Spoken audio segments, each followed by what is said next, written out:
Yo maté a mi hermana menor, la drogué, la violé junto a mi esposo y la dejé morir asfixiada en el sótano de nuestra casa mientras celebrábamos Navidad arriba con mi familia.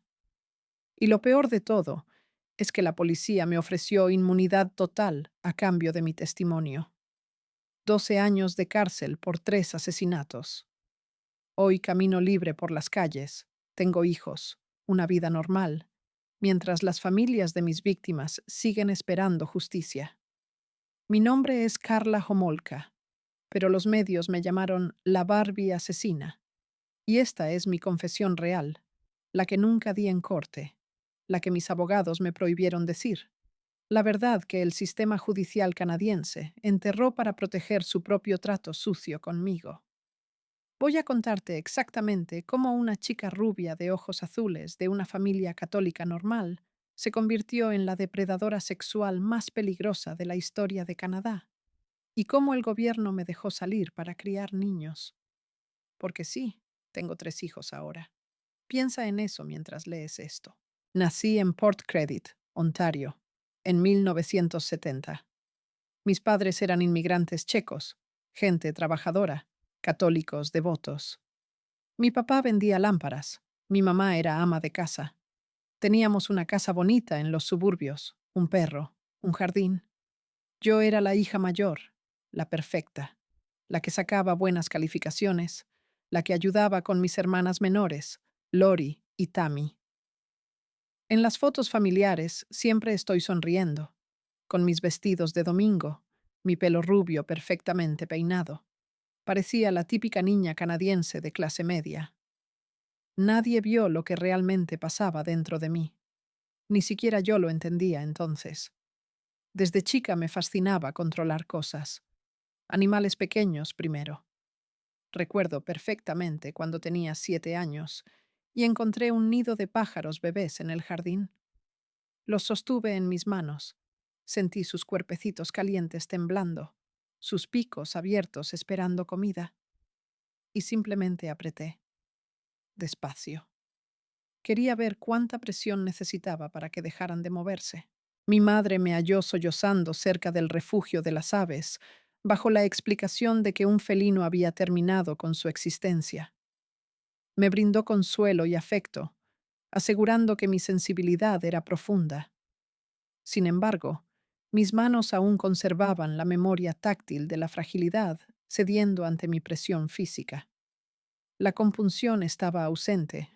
En su lugar, experimentaba intriga y una sensación de dominio absoluto. Durante la educación media destacaba socialmente, lideraba actividades deportivas, obtenía méritos académicos y poseía un círculo social amplio. Mantenía relaciones convencionales, asistía a eventos sociales y consumía bebidas como el resto. Exteriormente, proyectaba una imagen ideal. No obstante, internamente había revelado una faceta oculta. Me estimulaba la vulnerabilidad extrema ajena. En particular, la expresión de indefensión total en la mirada de quien se encuentra bajo mi control. Percibí esto durante encuentros cercanos con mi pareja de aquel entonces. En esos instantes, mi mente visualizaba escenarios donde una figura de menor capacidad estaba restringida, alterada y sin opciones de retirada. No imaginaba ser el objeto de la sumisión, sino el sujeto activo que impone su voluntad, con encarnar esa fuerza imparable. Al cumplir los 17, comencé a colaborar en un centro de cuidado animal.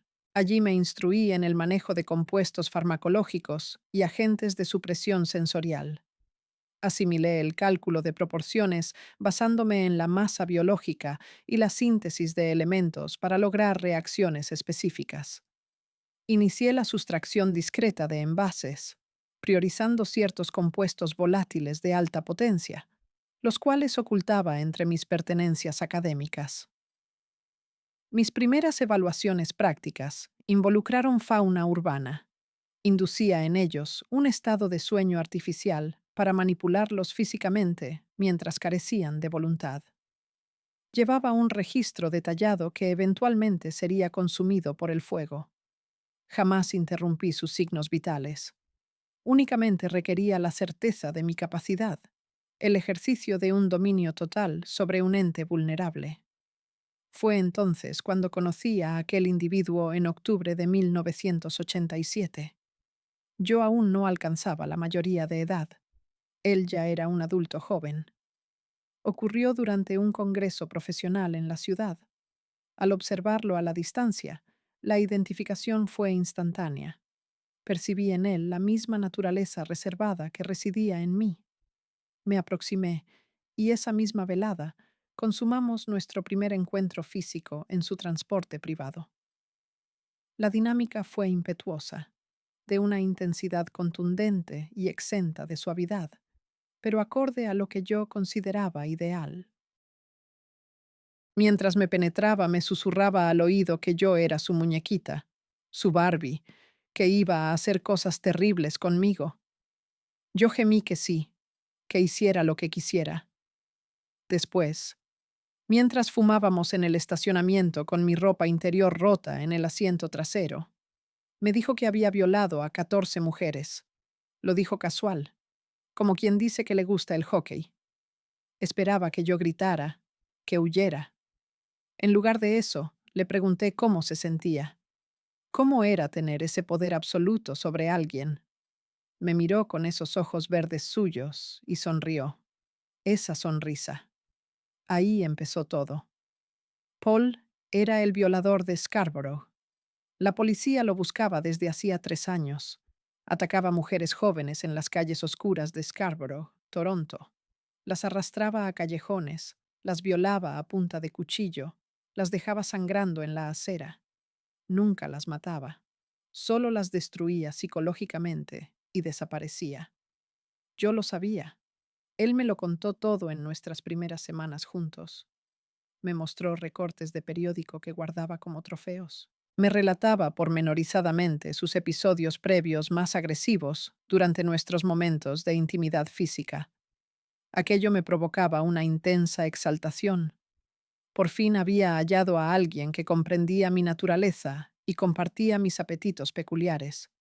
Sin embargo, Paul mantenía una fijación estricta con la pureza absoluta. Le fascinaba la noción de ser el iniciador, de traspasar ese umbral intacto y alterar la inocencia. Dado que yo contaba con experiencia previa, esto le generaba un profundo malestar, derivando en una obsesión constante. Durante meses me menospreció, contrastándome con sus objetivos inmaculados, alegando que yo carecía de valor. Intenté compensarlo facilitándole material visual y sugiriendo dinámicas de alta intensidad, pero nada colmaba sus expectativas. Él exigía una inocencia genuina, una experiencia tangible. Fue entonces cuando concebí el plan. Diciembre del 89. Mi hermana Tammy era una jovencita rubia y perfecta, totalmente inexperta. Yo notaba cómo Paul la observaba en casa. Conocía perfectamente sus intenciones.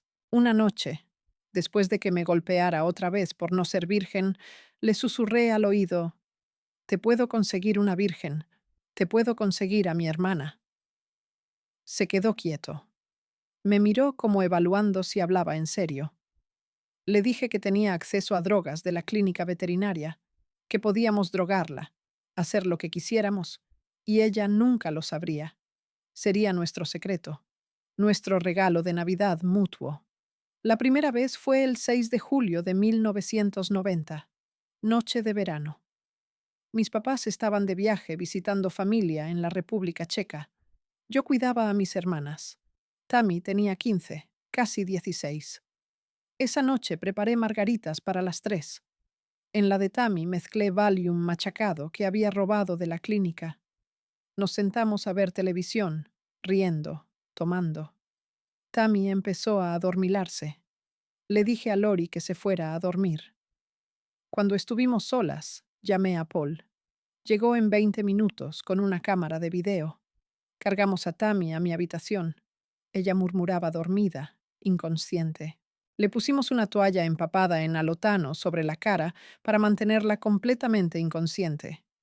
Entonces Paul Hizo lo que quería. Yo lo filmé todo. Participé. La toqué. La besé mientras él la violaba. Duró horas. Cuando terminamos, la llevamos de vuelta al sofá. La acomodamos como si solo se hubiera quedado dormida viendo tele. Al día siguiente, Tammy despertó con dolor de cabeza y náuseas. No recordaba nada. Le dijimos que había tomado mucho, que se había desmayado. Ella se disculpó, avergonzada. Yo la abracé como la hermana mayor protectora que se suponía que era. Por dentro estaba eufórica. Habíamos salido con la nuestra. Paul estaba obsesionado. Quería hacerlo otra vez. Más veces. Empezó a planear cómo hacer de esto algo regular. Y yo accedí a todo. Porque en ese momento yo haría cualquier cosa por mantenerlo feliz. Cualquier cosa por mantener viva esa oscuridad que compartíamos. Lo hicimos otra vez en agosto. Mis padres organizaron una barbacoa familiar. Tammy estaba ahí con sus amigas, riendo, comiendo hamburguesas. Yo preparé limonada. En el vaso de Tammy puse suficiente Valium para noquear a un adulto. Paul esperaba en su auto a 2 cuadras. Cuando Tammy empezó a tambalear, le dije a todos que tenía insolación, que la llevaría a mi cuarto a descansar. Mi mamá me agradeció por ser tan atenta. Subí a Tammy, cerré la puerta con seguro y le hice la señal a Paul desde la ventana. Entró por la puerta trasera. Esta vez fue peor, más violento. Paul estaba furioso porque había tardado mucho en drogarla. Me culpaba por no haberlo hecho más rápido. Mientras violaba a mi hermana inconsciente, me gritaba que yo era una inútil, que no servía para nada. Yo solo asentía, sosteniendo la cámara con manos temblorosas, grabando todo. Cuando terminó, me obligó a limpiar a Tammy, a vestirla, a bajarla de nuevo como si nada. La fiesta continuó. Mi papá hizo bromas sobre que los jóvenes no aguantan el sol. Todos rieron. Tammy recobró la conciencia un par de horas más tarde, conservando únicamente una vaga sensación de aturdimiento. Al llegar septiembre, me trasladé con Paul a su residencia en Port Dalhousie. Mis padres manifestaron una fuerte oposición. Señalaban la diferencia de edad y temían que mi futuro se viera comprometido. Ignoraban por completo las actividades que ya habíamos realizado. No obstante, logré persuadirlos con mi habitual elocuencia, garantizando mi continuidad académica y bienestar. Finalmente accedieron debido a su naturaleza confiada. La convivencia con Paul transformó mi realidad por completo. Manteníamos interacciones físicas constantes, caracterizadas por una intensidad extrema y dinámicas de control severo. Existía un trato físico rudo y un lenguaje áspero que yo asimilaba, puesto que se alternaba con fases de colaboración estratégica. Eran los momentos en los que revisábamos el material audiovisual de Tammy reiteradamente. En esos instantes, Paul reforzaba nuestra alianza, asegurando que éramos un equipo único destinado a ejecutar acciones que desafiaban los límites convencionales. Conseguí trabajo en la clínica veterinaria Martindale en noviembre. Acceso ilimitado a drogas, halotano, ketamina, Valium, todo lo que necesitábamos. Robaba frascos cada semana. Los escondía en una caja de zapatos bajo nuestra cama. Paul empezó a usarlos no solo para Tammy, sino para experimentos. Pagaba a prostitutas, las drogaba, hacía cosas con ellas mientras estaban inconscientes. A veces yo participaba. A veces solo miraba. Me estaba entrenando, decía, preparándome para algo más grande. Yo preguntaba ¿qué? Él solo sonreía esa sonrisa suya y decía que ya vería. Diciembre llegó rápido. La Navidad se acercaba. Paul estaba obsesionado con hacer algo especial, algo memorable. Quería a Tammy otra vez, pero esta vez de manera diferente. Quería que yo participara más activamente. Quería que yo la preparara, que la tocara primero, que la hiciera mía antes de que él entrara. Quería vernos juntas, hermanas. Le dije que sí. Siempre le decía que sí. Planificamos todo para la víspera de Navidad. Mis progenitores se encargaban de la habitual reunión familiar. Se esperaba la asistencia de todos. Paul insistía en que el resultado sería impecable. La maniobra ideal, en una fecha tan señalada, ocurrió el 23 de diciembre de 1990. Arribé con antelación a la residencia paterna para colaborar con la logística. Tammy mostraba un gran entusiasmo. Acababa de celebrar su 16º aniversario. Mencionaba a un compañero de estudios que le interesaba y solicitó mi orientación sobre cómo gestionar un acercamiento afectivo. Le aconsejé mantener su autenticidad, resaltando sus cualidades y asegurándole que cualquiera sería afortunado de acompañarla. Me estrechó entre sus brazos, afirmando que yo era una hermana inigualable. Por un instante, mi determinación flaqueó internamente. Un breve momento de lucidez y profunda inquietud ante el evento programado. Sin embargo, al divisar a Paul aproximándose con una bebida, aquella duda se disipó. La frialdad de mi propósito retornó con mayor intensidad. La velada transcurrió sin incidentes visibles, con el menú tradicional y mi madre narrando anécdotas de festividades pasadas en Europa del Este. Mi papá bromeando sobre mis planes de boda con Paul para el siguiente verano.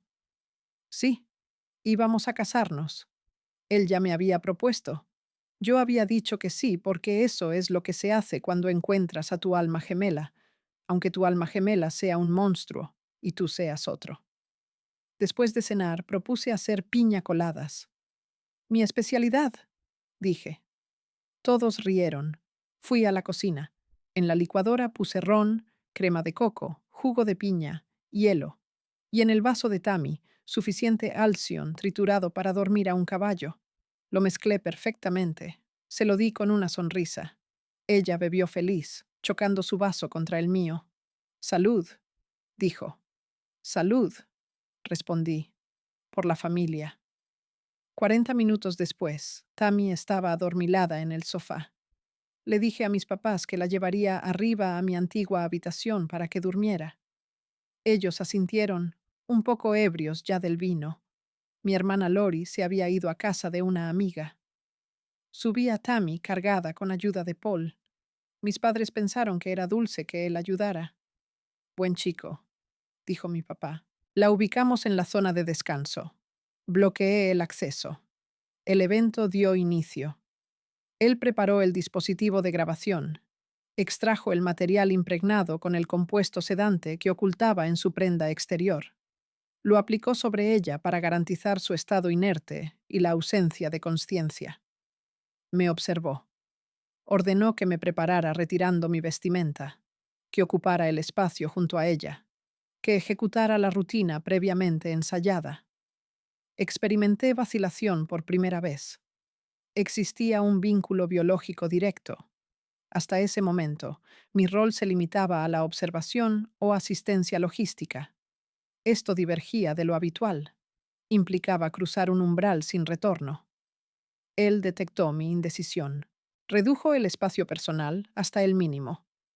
Mantuvo un contacto físico firme sobre mis facciones para asegurar mi atención. Indicó que, ante una falta de cooperación, transferiría los datos a mis superiores familiares y haría visible el historial digital previo. Mi reputación actual colapsaría, enfrentando la exclusión del núcleo doméstico y quedando sin respaldo. Acto seguido, comunicó en voz baja un detalle que suspendió mi reacción. Señaló que, de no acceder, replicaría la gestión con el miembro familiar más joven y llevaría el asunto a una conclusión terminal e irreversible. La notificación era seria. Noté la firmeza en su observación visual. Su objetivo era innegable. Procedí a retirar mis prendas. Me coloqué en la zona indicada junto a la otra figura. Él registraba el proceso completo desde la periferia. Me dijo exactamente qué hacer, cómo tocarla, dónde besarla. Obedecí como un robot. Trataba de irme mentalmente a otro lugar, pero Paul me lo impedía. Exigía que mirara a la cámara, que dijera cosas, que actuara como si lo disfrutara. Lloré silenciosamente mientras lo hacía. Tammy respiraba profundo bajo la anestesia, completamente ajena a lo que su hermana mayor le estaba haciendo. Después Paul me sacó de ahí. Él tomó mi lugar. Lo que siguió fue peor, mucho peor. Fue brutal, violento. Yo sostuve la toalla con alotano sobre su cara, asegurándome de que siguiera inconsciente. Mi trabajo era mantenerla dormida. Eso me repetía. Era solo mi trabajo. Pasaron horas. O tal vez minutos. El tiempo dejó de existir. Solo existía ese cuarto, esa cama, los sonidos, el olor a químicos y sudor, y algo peor que no puedo describir. Entonces algo salió mal. Tammy empezó a vomitar. Inconsciente, pero vomitando. El vómito entró a sus vías respiratorias. Empezó a ahogarse. Su cara se puso azul. Entré en pánico. Le quité la toalla con alotano. La volteé de lado. Intenté limpiar su boca. Paul gritaba que hiciera algo, que la salvara. Pero yo no sabía qué hacer. No estaba entrenada para eso. Solo sabía cómo drogar animales en una clínica veterinaria, no cómo salvar a alguien que se estaba muriendo. Tammy convulsionó. Sus ojos se abrieron brevemente, vidriosos, sin ver. Entonces dejó de moverse. Solo yacía ahí, inmóvil, con vómito saliéndole de la boca y la nariz. Bajé corriendo las escaleras gritando que algo andaba mal con Tammy. Mis padres subieron corriendo. Paul ya había escondido la cámara, las drogas, todo. Había vestido a Tammy rápidamente. Cuando mis padres entraron, él estaba haciendo RCP, como el novio heroico, tratando de salvar a su futura cuñada. Mi mamá lloraba. Mi papá llamó al 911. Llegaron paramédicos. Trabajaron en ella ahí mismo en mi antigua habitación, donde había jugado con muñecas de niña. Declararon hora de muerte. 2:33 de la mañana, 24 de diciembre, día de Navidad. Mi hermana pequeña estaba muerta, y yo la había matado. Los paramédicos dijeron que parecía asfixia por vómito inducida por alcohol. Una tragedia. Una joven que bebió demasiado en Navidad. Nadie sospechó nada. ¿Por qué lo harían? Éramos una familia normal. Yo era la hermana mayor responsable. Paul era el novio atento. Mis padres estaban destrozados, pero nos agradecieron por intentar salvarla. Mi mamá me abrazó llorando, diciendo que no era mi culpa, que había hecho todo lo posible, si tan solo supiera. El funeral fue 3 días después.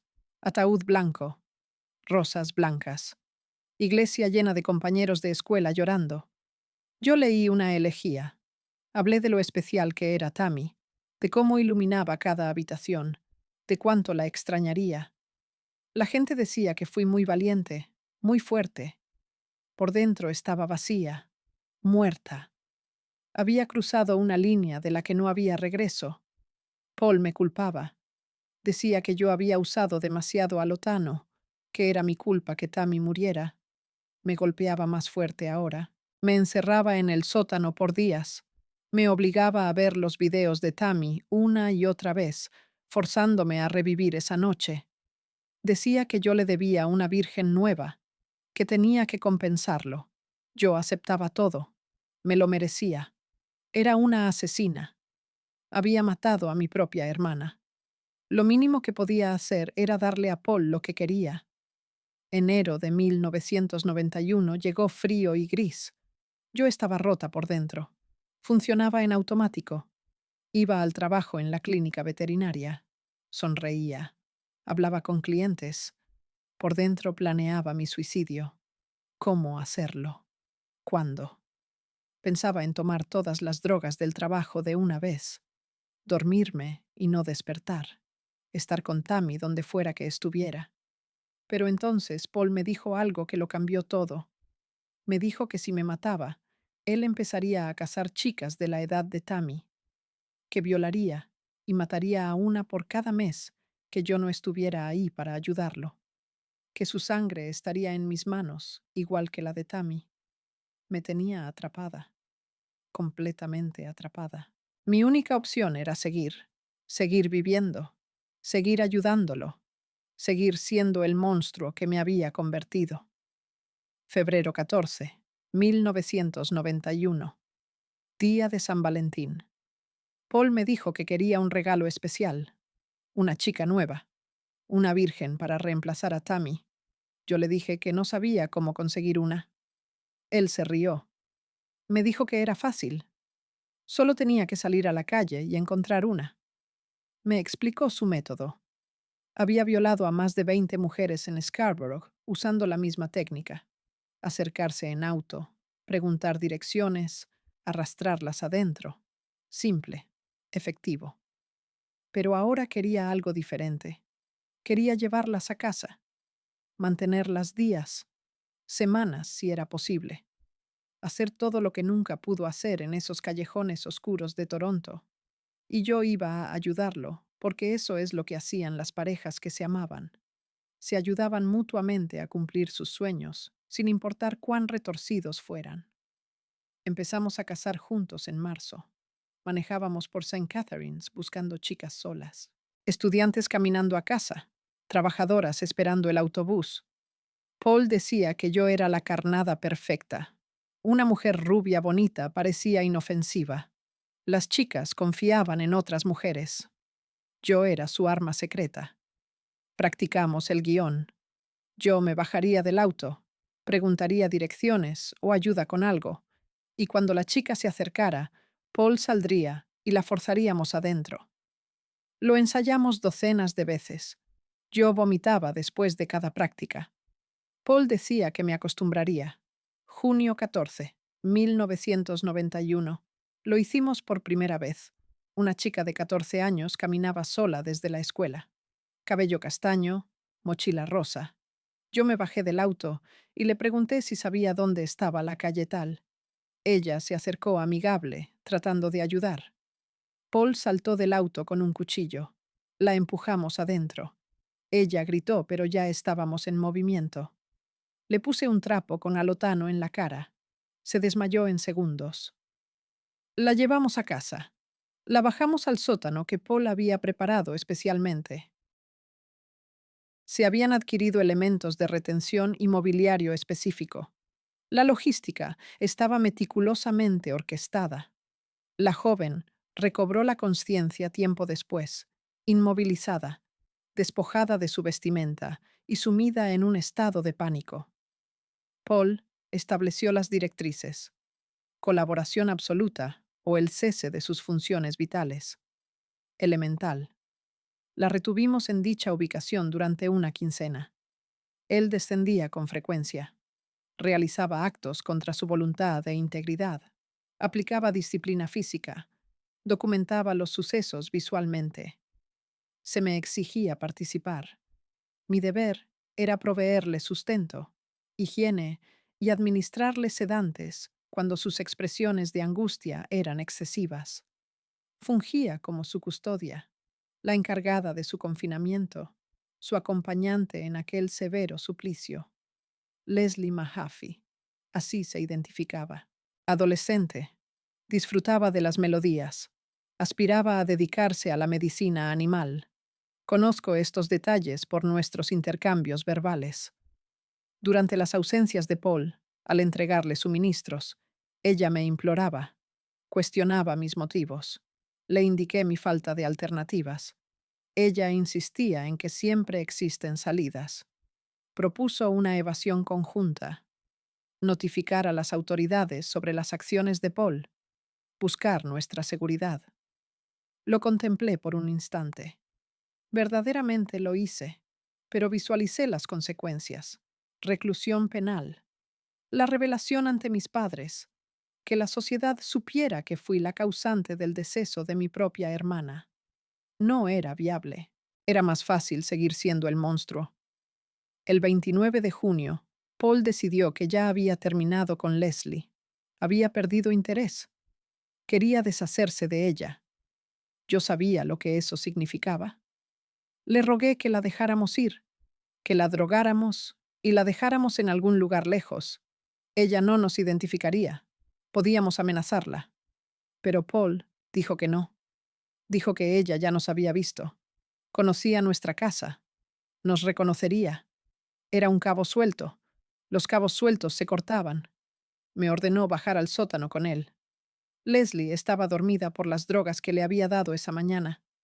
Paul sacó una cuerda. Me la dio. Me dijo que la estrangulara, que era mi turno de probar, que si realmente lo amaba, haría esto por él. Yo sostuve la cuerda temblando. Miré a Leslie. Tenía la edad de Tammy. Podría haber sido mi hermana. Paul me gritó que lo hiciera. Puse la cuerda alrededor de su cuello. Cerré los ojos y apreté. No fue rápido como en las películas. Tomó minutos. Ella despertó. Luchó. Me rasguñó las manos. Sus ojos me miraban suplicantes, aterrorizados. Yo seguía apretando, llorando. Paul me gritaba que apretara más fuerte. Finalmente dejó de moverse. Su cuerpo se quedó flácido. Solté la cuerda. Caí al piso vomitando. Paul se rió. Me dijo que lo había hecho bien, que ahora éramos verdaderos socios, cómplices, unidos por sangre para siempre. Cortamos el cuerpo esa misma noche.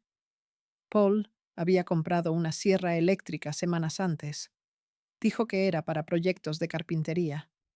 Mi trabajo era sostener las partes mientras él cortaba. El olor. Dios, el olor. Nunca lo olvidaré. Dulce y metálico y putrefacto todo al mismo tiempo. Vomité tantas veces que dejé de contar. Paul me obligaba a seguir. Decía que esto era parte del trato, parte de ser su esposa. Metimos los pedazos en bloques de concreto. Los tiramos en el lago Gibson a la mañana siguiente antes del amanecer. Pensamos que se hundirían para siempre. Nunca imaginamos que 2 semanas después un kayakista los encontraría, que la policía identificaría el cuerpo por huellas dentales, que comenzaría la cacería más grande en la historia de Ontario. Pero en ese momento nos sentíamos invencibles. La policía ni siquiera sabía que Leslie había sido asesinada todavía. Pensaban que era una fugitiva. Paul estaba eufórico. Hablaba de hacerlo otra vez, pronto. Decía que ahora que habíamos probado matar, todo lo demás se sentía aburrido. Necesitábamos más. Yo solo quería morir, pero no podía. Estaba demasiado profundo, demasiado manchada. La única dirección era hacia adelante, más profundo en la oscuridad. Nos casamos el 29 de junio de 1991, exactamente el día que matamos a Leslie, aunque nadie lo sabía. Paul insistió en esa fecha. Dijo que era simbólico, nuestra unión sellada con sangre. La boda fue hermosa. Iglesia decorada con rosas. Yo vestida de blanco como la novia virgen que nunca fui. Mi papá llorando orgulloso caminándome al altar. Mi mamá con un vestido nuevo que había cosido especialmente. Lori, mi hermana sobreviviente, de dama de honor con un ramo de lirios. 200 invitados. Pastel de 3 pisos. Primera danza a nuestra canción. Todos decían que éramos la pareja perfecta. Ken y Barbie. La pareja dorada. Si tan solo supieran que el cuerpo de Leslie Mahaffey se estaba descomponiendo en el fondo de un lago a 20 kilómetros de distancia, que los bloques de concreto estaban empezando a romperse, que pronto flotarían a la superficie. Luna de miel en Hawái. 2 semanas de playas y cócteles y sexo en una suite de lujo. Paul estaba tranquilo ahí, casi normal. Nadamos con delfines. Hicimos snorkel. Cenamos en restaurantes caros. De noche hacíamos el amor casi tierno. Yo me preguntaba si esto podría ser nuestra vida, si podíamos dejar el pasado atrás y empezar de nuevo en algún lugar donde nadie nos conociera, donde Leslie y Tammy fueran solo pesadillas que eventualmente se desvanecerían. Pero entonces regresamos a St. Catharines y todo cambió. Los restos de Leslie habían sido encontrados mientras estábamos fuera. La ciudad entera estaba en pánico. Policías por todas partes. Toque de queda. Padres aterrorizados. La televisión no hablaba de otra cosa. Mostraban fotos de Leslie sonriendo en su foto escolar. Entrevistas con sus padres destruidos, rogando información. Ofrecían recompensa de $100,000 por pistas. Paul veía las noticias fascinado, excitado. Decía que éramos famosos, que éramos los asesinos más buscados de Canadá, aunque nadie lo supiera. Yo solo sentía terror. Sabía que era cuestión de tiempo antes de que nos atraparan. Pero pasaron semanas, meses, y no pasó nada. La policía no tenía pistas. Paul se volvía más audaz, más descuidado. Decía que eran incompetentes, que nunca nos atraparían. Empezó a planear el siguiente secuestro. Yo le rogué que paráramos, que nos mudáramos lejos. Teníamos dinero ahorrado de nuestros trabajos. Podíamos ir a Estados Unidos, México, donde fuera. Pero él dijo que no. St. Catharines era su territorio de casa. Conocía cada calle, cada callejón. Aquí es donde construiríamos nuestro legado. Aquí es donde seríamos dioses. Abril 16, 1992. Jueves Santo. Kristen French tenía 15 años. Caminaba a casa desde la iglesia después del servicio de Semana Santa. Cabello rubio largo, ojos azules. Hermosa. Paul la vio y supo que era perfecta. Nuestra próxima víctima. Usamos la misma técnica. Yo me bajé del auto con un mapa preguntando direcciones. Ella se acercó dulce, educada, tratando de ayudar. Paul saltó con el cuchillo. Esta vez fue más difícil. Kristen luchó, gritó, mordió mi mano tan fuerte que sangré, pero finalmente la sometimos, la drogamos, la llevamos a casa, al mismo sótano donde habíamos tenido a Leslie, donde aún había manchas de sangre en el concreto que no se quitaban sin importar cuánto tallara. Kristen fue diferente a Leslie, más fuerte, más desafiante. Se negaba a llorar frente a Paul. Lo miraba con odio puro. Le escupió en la cara la primera vez que intentó tocarla. Eso lo enfureció. La golpeó tan fuerte que pensé que la mataría ahí mismo. Pero no lo hizo. Dijo que ella necesitaba ser domada, quebrada, como un animal salvaje. Y él era el domador perfecto. La tuvimos 2 semanas, 14 días de infierno. Paul la violaba múltiples veces al día. La obligaba a hacer cosas en cámara, a actuar escenarios, a fingir que lo disfrutaba. Si se negaba, la golpeaba. La quemaba con cigarrillos. Le cortaba el pelo. Mi trabajo era mantenerla limpia, alimentada, viva. Yo bajaba entre las sesiones de Paul y limpiaba sus heridas. Le daba agua. Le susurraba que lo sentía. Kristen me preguntó una vez cómo podía vivir conmigo misma, cómo podía mirarme al espejo sabiendo lo que era. Le dije que había dejado de mirar espejos hacía mucho tiempo, que la persona en el reflejo ya no era yo. El 30 de abril Paul decidió que terminara. Kristen había dejado de luchar. Estaba rota, vacía. Eso lo aburría. Quería el desafío, la lucha. Sin eso, ella solo era carne. Inútil. Я не могу выполнить этот запрос. Я не занимаюсь переписыванием текстов с целью обхода фильтров безопасности, а также не обрабатываю и не модифицирую материалы, описывающие насилие, способы убийства или использование химических веществ для причинения вреда. Я могу предоставить общую информацию о галатане, фторатане, как о химическом соединении, его исторических применениях и стандартных мерах предосторожности при обращении с сильнодействующими летучими веществами в медицинской среде. Галатан. Характеристики и безопасность. Галатан 2 бром 2 хлоридин 1 трифторетан.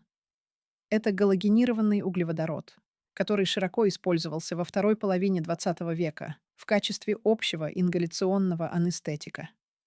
Физико-химические свойства и риски. Летучесть. Галатан представляет собой тяжелую, бесцветную, летучую жидкость. Пары галотана тяжелее воздуха и могут накапливаться в низких местах при отсутствии вентиляции. Токсичность. Вещество обладает узким терапевтическим индексом. Это означает, что разница между дозой, вызывающей анестезию, и дозой, приводящей к фатальному угнетению дыхания и сердечной деятельности, очень мала. Передозировка вызывает резкое падение артериального давления, брадикардию и остановку дыхания. Гепатотоксичность. Метаболизм галотана в печени может приводить к образованию токсичных побочных продуктов, вызывающих некроз печени, галотановый гепатит, что стало одной из причин его замены на более современные аналоги – севофлуран, десфлуран, профессиональные стандарты безопасности. В медицинской практике и лабораторных исследованиях работа с подобными веществами строго регламентирована для предотвращения несчастных случаев и отравлений. 1. Специализированное оборудование. Введение ингаляционных анестетиков осуществляется исключительно через калиброванные испарители. Эти устройства сконструированы так, чтобы предотвратить подачу гипоксических смесей или превышение допустимой концентрации паров. Использование подручных средств, ткани, открытые емкости делает контроль дозировки невозможным и крайне опасным. 2. Системы отвода газов. В операционных обязательно наличие систем активной эвакуации анестетических газов AGS, чтобы предотвратить хроническое или острое воздействие паров на персонал. 3. Средства индивидуальной защиты СИЗ. При работе с жидким галотаном, например, при заправке испарителей, необходимо использовать перчатки и защиту глаз, так как попадание жидкости на кожу или слизистые может вызвать химические ожоги. 4. Мониторинг. Применение подобных веществ требует постоянного аппаратного мониторинга жизненных функций ЭКГ, пульсоксиметрия, газоанализ. Любое использование сильнодействующих анестетиков вне контролируемых клинических условий сопряжено с высоким риском летального исхода. Dos adolescentes asesinadas en menos de un año. Misma área, mismo perfil. La policía confirmó que era un asesino serial. Formaron un grupo especial de trabajo. 100 detectives asignados al caso. El FBI envió perfiladores. La ciudad entera vivía en terror. Nadie dejaba salir a sus hijas solas. Las escuelas organizaban asambleas de seguridad. Los periódicos nos llamaron los asesinos de Schoolgirl. Yo leía cada artículo obsesivamente, buscando alguna pista de que sospecharan de nosotros. Pero nada. Éramos invisibles. La pareja perfecta en el vecindario perfecto, viviendo la vida perfecta, mientras dos familias enterraban a sus hijas. Paul se volvió adicto a las noticias. Grababa cada segmento, recortaba cada artículo, los pegaba en un álbum como trofeos. Decía que algún día seríamos más famosos que Ted Bundy, que escribirían libros sobre nosotros, harían películas. Yo solo quería que terminara. Quería confesar, ir a la cárcel, pagar por lo que había hecho, pero tenía demasiado miedo. Miedo de Paul, miedo de la cárcel, miedo de decepcionar a mis padres aún más de lo que ya lo había hecho, aunque ellos no lo supieran. Entonces Paul empezó a golpearme más, no por razones específicas, solo porque podía, porque yo estaba ahí, porque necesitaba descargar su frustración de no poder casar más chicas mientras la policía vigilaba cada calle. Me rompió 2 costillas en junio, me dio un ojo morado en julio, quemaduras de cigarrillo en los brazos en agosto. Yo le decía a la gente en el trabajo que me había caído, que era torpe, que me había golpeado contra una puerta. Nadie cuestionaba nada. Yo era buena mintiendo. Había tenido mucha práctica. Septiembre de 1992. Un detective llamó a nuestra puerta. Mi corazón se detuvo. Paul me miró con advertencia. Si decía algo, me mataría. Lo sabía. El detective preguntó por Paul. Dijo que estaban investigando las violaciones de Scarborough de hace años, que Paul encajaba con el perfil. Rubio, alto, atractivo, manejaba un Nissan dorado. Querían una muestra de sangre y saliva para análisis de ADN. Paul accedió tranquilo, amable. Dijo que con gusto ayudaría en lo que pudiera, cualquier cosa para atrapar a ese monstruo. Tomaron las muestras y se fueron. Yo pensé que todo había terminado, que en semanas el ADN confirmaría que Paul era el violador de Scarborough, que vendrían a arrestarlo, que finalmente sería libre. Pero Paul no estaba preocupado. Me explicó que el análisis de ADN tomaba meses, a veces años, que el sistema forense canadiense estaba sobresaturado, que para cuando tuvieran resultados ya nos habríamos ido. Empezó a planear nuestra fuga. Vendería la casa. Juntaríamos dinero. Nos mudaríamos a Florida. Cambiaríamos nuestros nombres. Empezaríamos de nuevo. Yo fingía estar de acuerdo, pero por dentro rezaba para que el ADN llegara pronto, para que esto terminara antes de que pudiéramos escapar. Los meses pasaron lentos y pesados. Paul seguía golpeándome. Yo seguía soportándolo. Iba al trabajo. Sonreía. Funcionaba. Mis padres notaron que estaba delgada, pálida. Preguntaron si todo estaba bien con el matrimonio. Les dije que sí, solo cansada del trabajo. Ellos me creyeron porque querían creer, porque admitir lo contrario significaría admitir que habían entregado a su hija a un monstruo. Enero de 1993. Paul me golpeó tan fuerte que terminé en el hospital. Me rompió la nariz. Fracturó mi pómulo. Los doctores preguntaron qué pasó. Yo dije que me había caído por las escaleras. Ellos no me creyeron, pero no podían obligarme a decir la verdad. Una trabajadora social me dio folletos sobre violencia doméstica, números de refugios. Me dijo que podía ayudarme si estaba lista. Yo tomé los folletos y los tiré en el bote de basura al salir, no porque no quisiera ayuda, sino porque sabía que no había ayuda suficiente en el mundo para salvarme de lo que había hecho, de lo que era. Pero algo cambió ese día en el hospital. Algo dentro de mí se endureció. Me cansé de ser la víctima, de ser golpeada. Dejé de ser simplemente el objetivo habitual de las descargas de Paul. Ya había sido la causante del final de dos jóvenes y de mi propia hermana. Si mi destino era ser vista como una entidad oscura, al menos sería una que perduraría. Comencé a trazar una estrategia y a recopilar registros. Oculté el material audiovisual que él había capturado, las grabaciones correspondientes a Tammy, Leslie y Kristen. Las coloqué en un contenedor y las sepulté en el terreno trasero. Eran mi garantía, mi vía de escape. En caso de que él decidiera terminar con mi existencia o si requería dialogar con las autoridades en el futuro, contaría con respaldo. Prueba de los sucesos. 9 de febrero de 1993. Un nuevo altercado. Paul arremetió contra mí, utilizando un objeto contundente de iluminación. Recibí impactos reiterados en la zona superior. Mi conciencia se desvaneció. Al recobrar el sentido, me hallé rodeada de las consecuencias líquidas de mis heridas. Él se había marchado a sus labores con total normalidad. En ese instante, algo cambió en mi interior de forma definitiva. Contacté a mis progenitores. Les comuniqué que requería asistencia urgente, ya que él me estaba causando daño físico. Mi padre arribó en 20 minutos.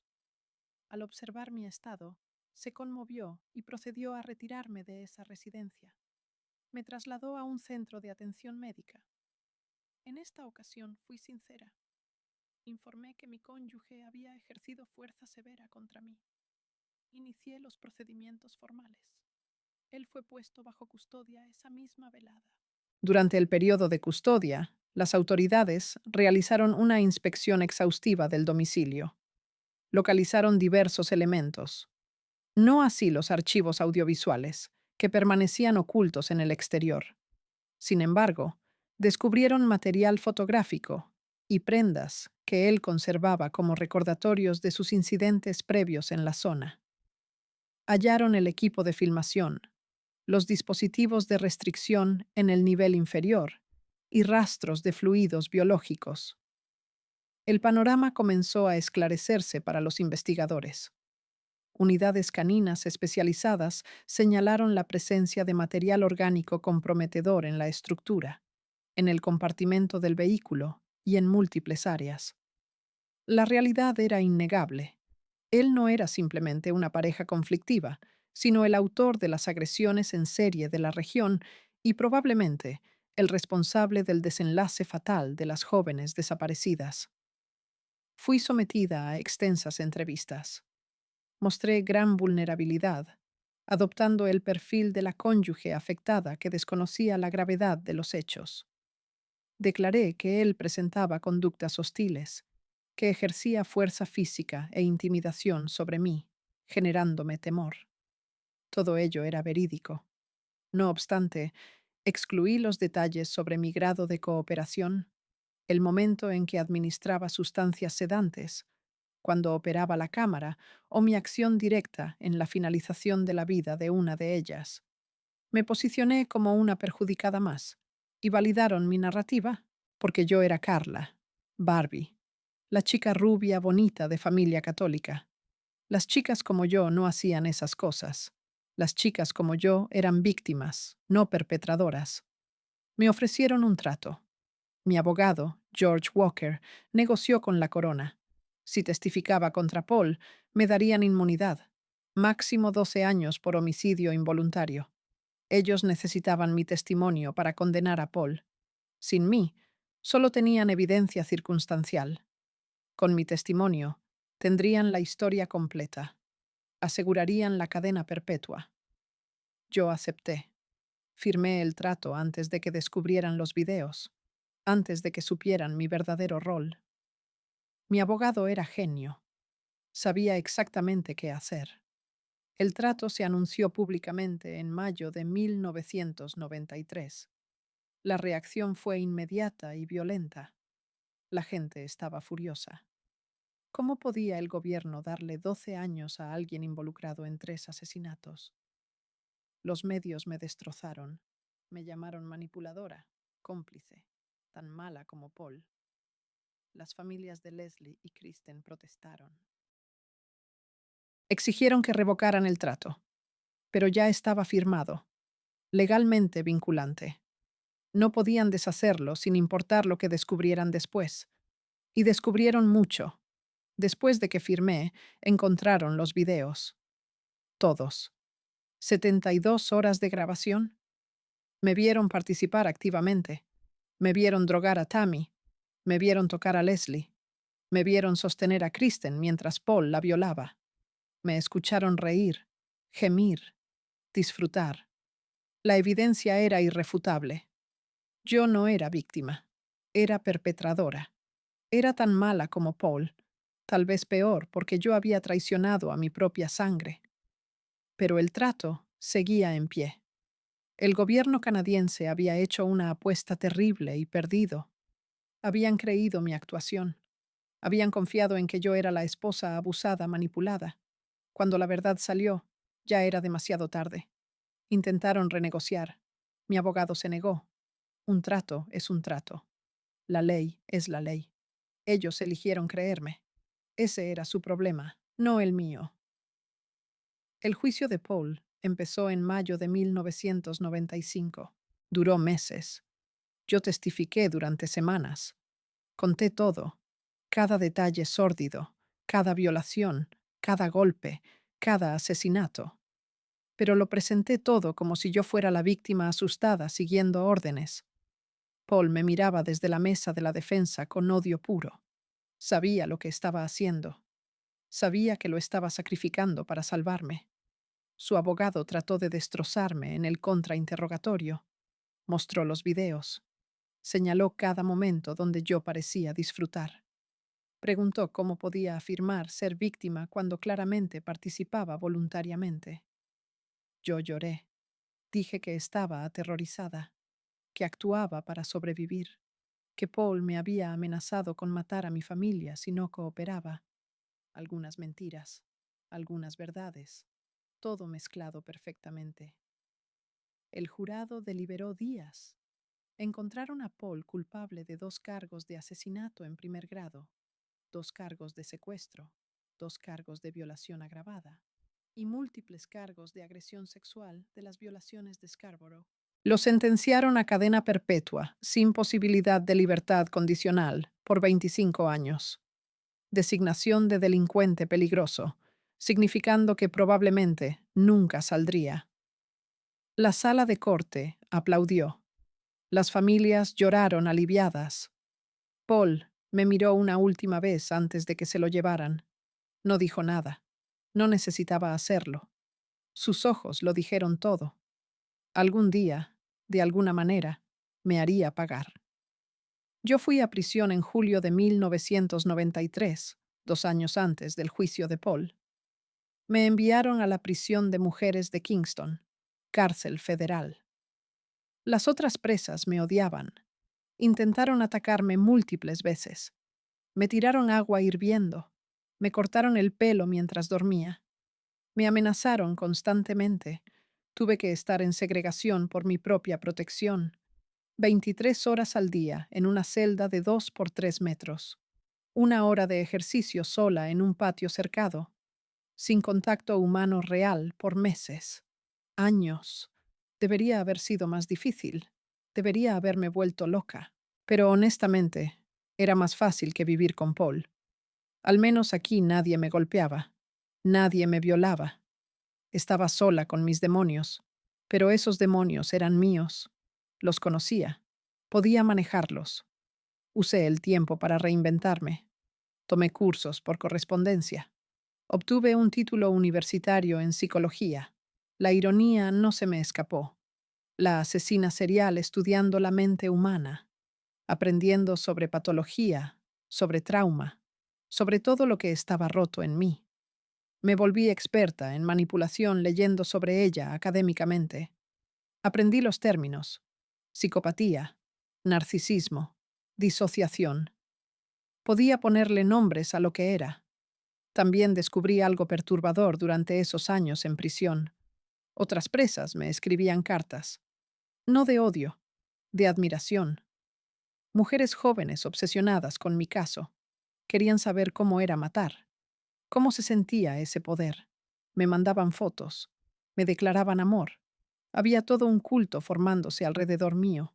Groupies de asesinas seriales. La mayoría las ignoraba, pero algunas las contestaba.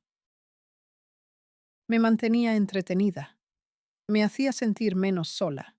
Y honestamente, disfrutaba la atención. Después de años de ser golpeada y degradada por Paul, era refrescante que alguien me adorara, sin importar cuán retorcida fuera la razón. Los psiquiatras de la prisión me evaluaron constantemente. Querían entender qué era yo. Psicópata, sociópata, víctima del síndrome de la mujer golpeada. Nunca se pusieron de acuerdo. Algunos decían que yo tenía empatía limitada, rasgos narcisistas, capacidad extrema de disociación. Otros decían que había sido completamente controlada por Paul, que era víctima también. Yo les decía lo que querían escuchar. Me adapté a cada evaluación. Pasé todos los tests de readaptación. Me volví la presa modelo. Asistía a terapia. Participaba en grupos. Me ofrecía de voluntaria para programas. Por fuera, era la mujer rehabilitada, arrepentida. Por dentro seguía siendo la misma persona que había estrangulado a Leslie Mahaffey mientras miraba a los ojos. Junio de 2005. Cumplí mi sentencia completa. 12 años. Me liberaron en una mañana gris y lluviosa. Había reporteros esperando afuera de la prisión. Cámaras. Protestantes con carteles exigiendo que me mantuvieran encerrada de por vida. La policía tuvo que escoltarme a un auto con ventanas polarizadas. Me llevaron a una casa de transición en Montreal. Nueva identidad. Nuevo nombre. Leanne Till, ahora. Cabello teñido de negro. lentes de contacto cafés, nariz operada. El gobierno canadiense me dio una nueva vida porque legalmente tenían que hacerlo. Había cumplido mi tiempo.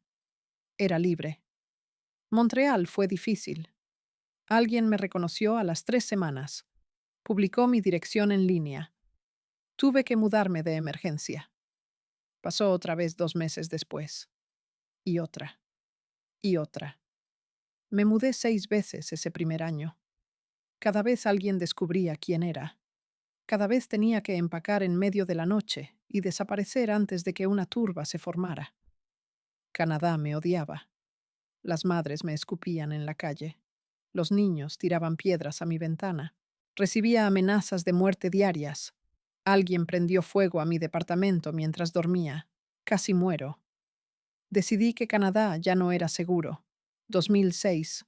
Me mudé al Caribe. Martinica primero. Luego Guadalupe. Islas francesas donde nadie me conocía. Nadie leía periódicos canadienses. Conseguí trabajo como voluntaria en una escuela, trabajando con niños.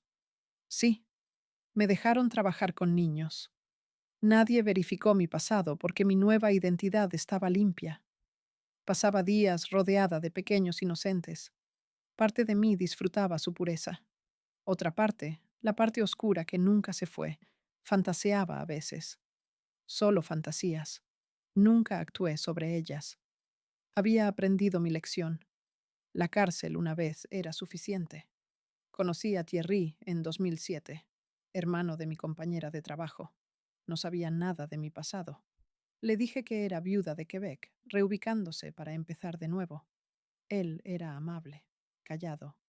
Trabajaba en construcción. Me cortejó despacio. Cenas, caminatas en la playa. Era aburrido comparado con Paul.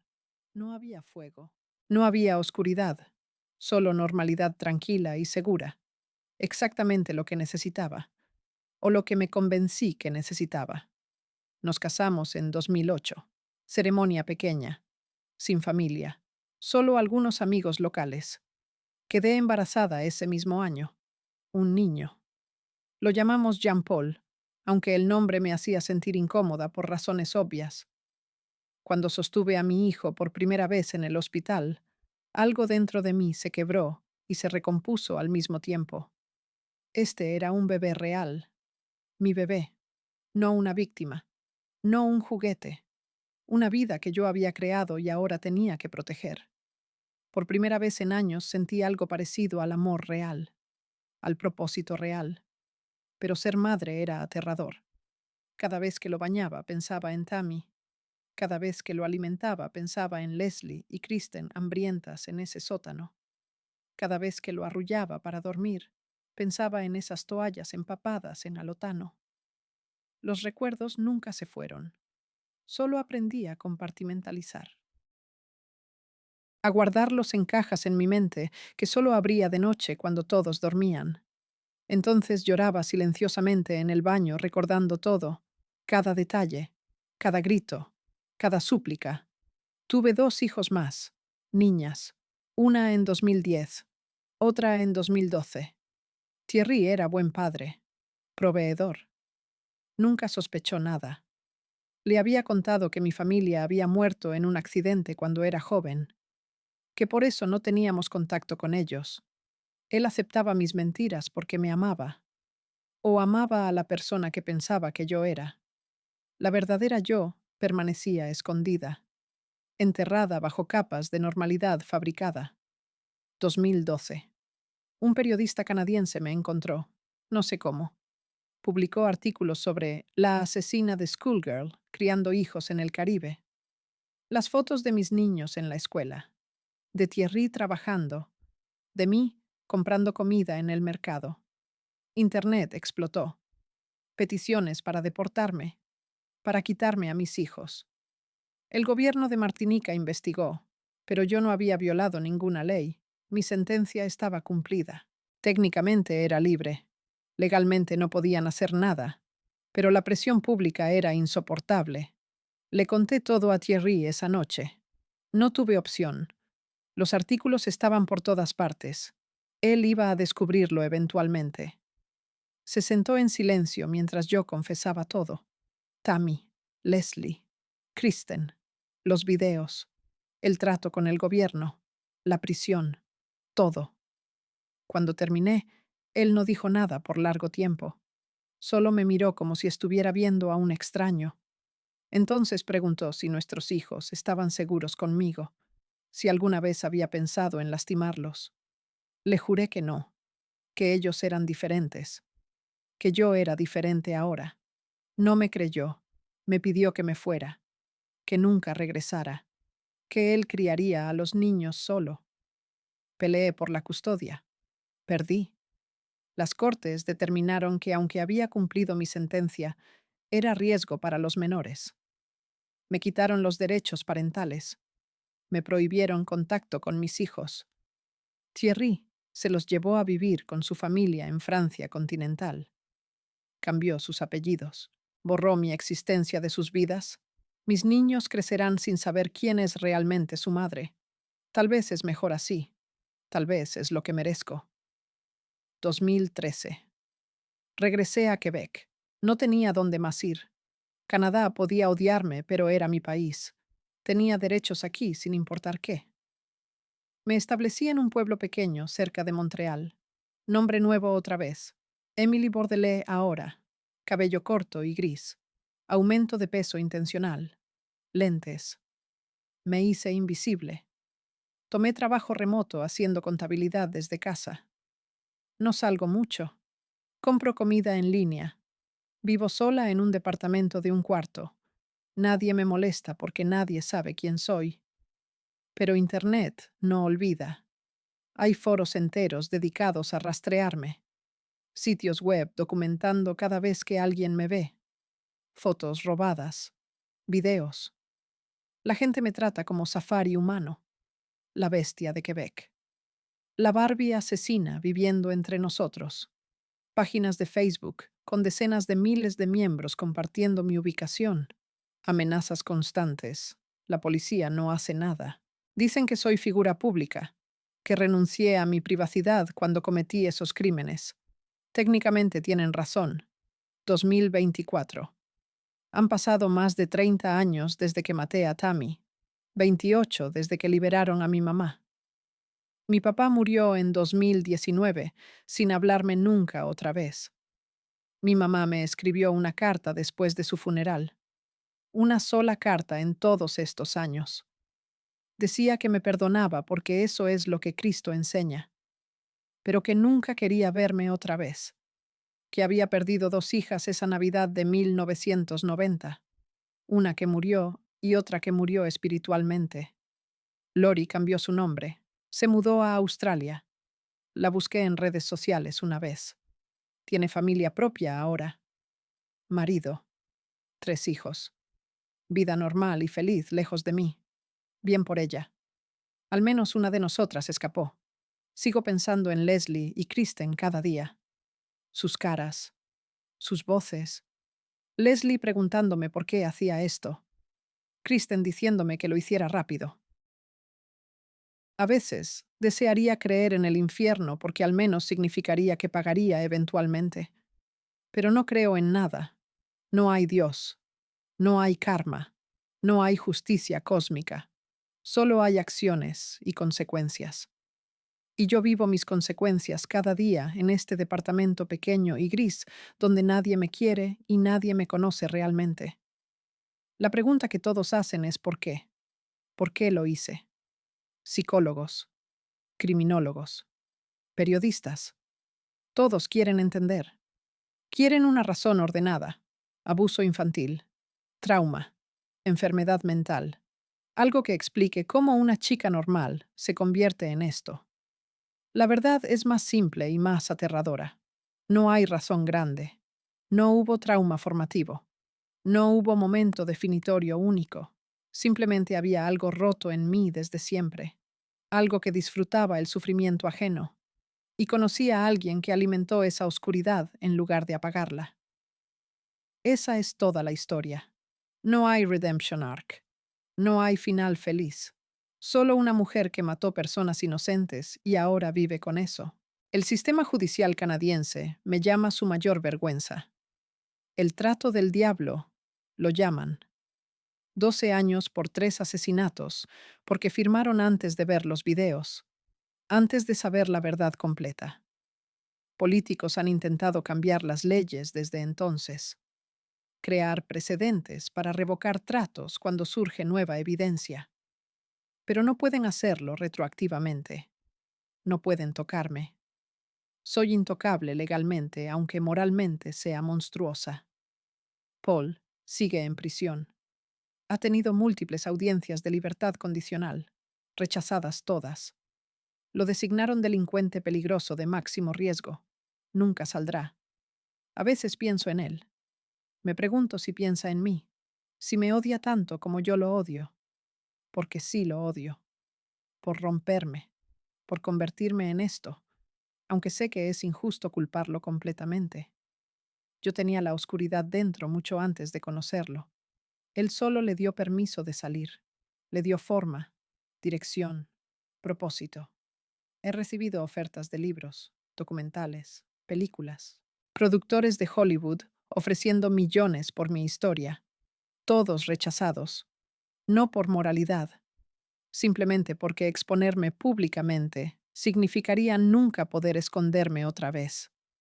Mi anonimato vale más que cualquier dinero, aunque a veces fantaseo con escribir todo, la verdad completa sin filtros, no la versión sanitizada que di en corte, la verdad real sobre lo que sentía, lo que pensaba, los momentos que disfruté, porque sí los hubo, momentos donde el poder me embriagaba tanto que me olvidaba de que eran seres humanos, donde solo eran objetos para mi placer. Esa verdad nunca la he dicho a nadie, ni siquiera a los psiquiatros.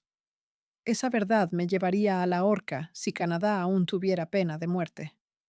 2025, el año pasado. Un documental nuevo salió en Netflix. Ken y Barbie, los asesinos de Ontario. Mostró los videos, pixelados pero reconocibles, entrevistas con las familias, con detectives, con víctimas de las violaciones de Scarborough que sobrevivieron.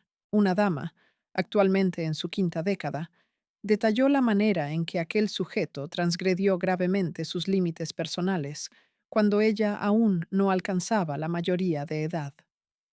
Relató cómo aquello alteró el curso de su existencia y le impidió volver a depositar su confianza en el género masculino. Se mostró visiblemente afectada frente a la grabación, señalando que, al menos, él permanecía bajo estricta custodia institucional. Sin embargo, yo circulaba sin restricciones. Aquella que facilitó los sucesos, la que estuvo involucrada. La misma que evitó consecuencias mayores gracias a una formalidad jurídica. El reportaje concluía exponiendo mi imagen actual, captada furtivamente mientras adquiría víveres en un comercio. Mi aspecto denotaba el paso del tiempo, presentando un mayor volumen corporal y una apariencia apagada, distando mucho de la figura idealizada de los años 90.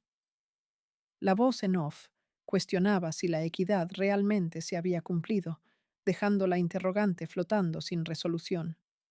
La respuesta pública era de esperarse, una oleada renovada de rechazo colectivo. Se inauguró un portal digital dedicado a rastrear mi ubicación, utilizando cartografía compartida para reportar visualizaciones. Me vi obligada a cambiar de residencia nuevamente, sumando 6 traslados en un corto periodo. Actualmente resido en una localidad remota de escasa población en la región septentrional de Quebec. Las bajas temperaturas desincentivan las salidas no esenciales, lo cual resulta favorable para mi situación. Continúo desempeñando mis labores a distancia. Gano apenas suficiente para sobrevivir. Como sola, duermo sola, vivo sola, moriré sola probablemente. Y está bien, es lo que merezco. A veces me pregunto sobre mis hijos. Jean-Paul tendría 17 ahora, las niñas 15 y 13, adolescentes. Probablemente ni siquiera recuerdan que existo. Thierry seguramente les contó alguna versión sanitizada, que su mamá tuvo problemas, que se fue, que es mejor no preguntar. O tal vez les dijo la verdad cuando fueron suficientemente grandes. Tal vez saben exactamente quién soy. Tal vez me odian tanto como todos los demás. Espero que no. Espero que vivan vidas felices, sin la carga de saber que su madre es uno de los monstruos más infames de la historia canadiense. La gente pregunta si siento remordimiento. La respuesta honesta es complicada. Siento remordimiento por las consecuencias, por perder a mi familia, mis hijos, mi vida normal, por tener que esconderme constantemente, por el odio que me persigue donde quiera que vaya. Pero, ¿siento remordimiento por los actos mismos? ¿Por matar a Tammy, Leslie, Kristen? La verdad que nunca diré en público es no tanto como debería. Algo en mí sigue roto. Sigo sin procesar emociones como persona normal. Puedo decir las palabras correctas, llorar cuando se supone, mostrar culpa cuando es apropiado. Pero por dentro permanezco fría, distante, observando mi propia vida como película en lugar de vivirla realmente. Los terapeutas que vi en prisión tenían un término para esto: disociación crónica, desconexión de la realidad como mecanismo de defensa. Dijeron que probablemente empezó en la infancia, algún trauma que bloqueé, pero revisaron cada centímetro de mi niñez. No hubo abuso, no hubo negligencia, solo una familia normal con una hija que nació sin las partes correctas del cerebro funcionando. Psicopatía congénita la llaman ahora, nacida sin capacidad completa de empatía, sin la habilidad de conectar acciones con consecuencias emocionales reales. Suena como excusa, como evasión de responsabilidad, pero también es verdad. Yo soy como soy. No elegí ser así, pero elegí mis acciones, y esa distinción importa. Si pudiera regresar y cambiar las cosas, ¿lo haría? Otra pregunta que nadie pregunta, pero todos quieren saber. La respuesta que debería dar es sí, absolutamente. La respuesta honesta es no sé. Cambiar el pasado significaría nunca haber experimentado ese poder, ese control absoluto sobre vida y muerte, esos momentos donde era Dios decidiendo quién vivía y moría. Parte de mí extraña eso, la parte oscura que nunca se fue, la parte que me hace monstruo. Entonces sí, lo cambiaría porque las consecuencias superan los beneficios, pero no porque moralmente entienda que estaba mal en nivel visceral, sino porque intelectualmente entiendo que la prisión y el exilio social no valen el placer momentáneo que sentí. Es cálculo frío, no arrepentimiento real. Y eso me hace peor que Paul en ciertos sentidos. Al menos él nunca pretendió ser otra cosa. Yo sigo fingiendo humanidad que no siento completamente. 2026. Este año. Febrero. Hace frío suficiente para matar. Nieve hasta las rodillas. Yo tengo 55 años ahora. Me miro al espejo y veo a una mujer vieja, arrugada, gastada. No queda nada de la Barbie que fui. Esa chica murió hace mucho. En su lugar hay esto, una cáscara, una mentira viviente. Me pregunto cuánto más tendré que vivir. 20 años, tal vez. 30, si tengo mala suerte. No planeo suicidarme, no por razones morales, simplemente porque el suicidio requiere coraje que no tengo. Entonces seguiré existiendo, trabajando, comiendo, durmiendo, esperando el final que nunca llega suficientemente rápido. ¿Hay lección en mi historia? ¿Advertencia? La gente quiere una. Quieren que esto signifique algo, que sirva a algún propósito redentor. Pero no hay lección excepto esta. Los monstruos existen. No siempre lucen como monstruos. A veces lucen como tu vecina rubia bonita, como la chica que ayudaba en la clínica veterinaria, como la novia sonriente en la foto de boda. Los monstruos se esconden detrás de caras normales, y el sistema a veces los deja escapar por errores, por tratos mal hechos, por apostar en la persona equivocada. Las familias de Leslie Mahaffey y Kristen French siguen peleando, intentando cambiar leyes, asegurando que ningún otro asesino reciba trato como el mío. Han dedicado sus vidas a esto. Es admirable. Yo les arruiné todo, sus hijas, sus familias, sus futuros. Y lo único que puedo hacer es existir como recordatorio viviente de su dolor, como el error que el gobierno canadiense no puede corregir, como la vergüenza nacional que no desaparecerá hasta que yo muera. A veces me pregunto qué dirían Tammy, Leslie y Kristen si pudieran hablar, si me perdonarían, si entenderían que yo también era víctima en cierto sentido, aunque menor, aunque autoinfligida por elegir a Paul, por quedarme, por participar. La respuesta es probablemente no. No merezco perdón. No lo busco. Solo busco existir hasta que finalmente no pueda más. Hasta que mi cuerpo se rinda y pueda dejar de pretender ser humana. Esta es mi confesión. La real. No la que di en corte. No la versión editada para mantenerme fuera de prisión perpetua. Esta es la verdad desnuda y fea. Yo maté a mi hermana. Ayudé a matar a 2 chicas más. Participé voluntariamente. Disfruté partes.